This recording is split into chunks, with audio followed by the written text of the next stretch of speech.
अहमद 10 साल का एक मासूम बच्चा था। उसका दिल हमेशा मदीना मुनव्वरा जाने के ख्वाब देखता।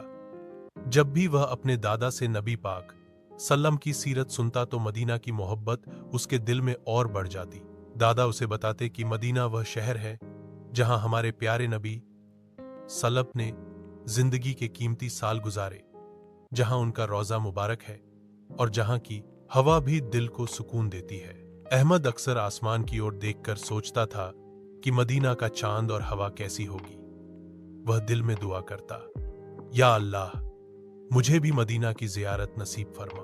एक दिन उसके पिता ने खुशखबरी दी कि वे सब उम्रा के लिए जा रहे हैं और मदीना मुनव्वरा की हाजिरी भी होगी।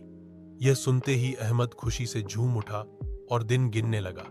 आखिरकार वह दिन आ गया जब वह मदीना पहुंचा और हरे गुंबद को अपनी आंखों से देखा तो उसकी आंखों से बेख्तियार आंसू बह निकले। वह छोटे कदमों से मस्जिद ए नबवी सल्लम में दाखिल हुआ, अदब से सलाम पेश किया और दुआ की, या अल्लाह, मुझे हमेशा अपने नबी सल्लम से मोहब्बत रखने वाला बना दे।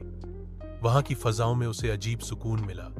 उसने देखा कि दुनिया भर से आए लोग नबी सल्लम की मोहब्बत में मदीना पहुंचे हैं। वापसी पर भी अहमद का दिल मदीना में ही रहा। वह अपने दोस्तों से कहता, अगर जन्नत की कोई झलक दुनिया में है तो वह मदीना है। यूं अहमद के दिल में मदीना की मोहब्बत हमेशा के लिए एक चिराग की तरह रोशन हो गई।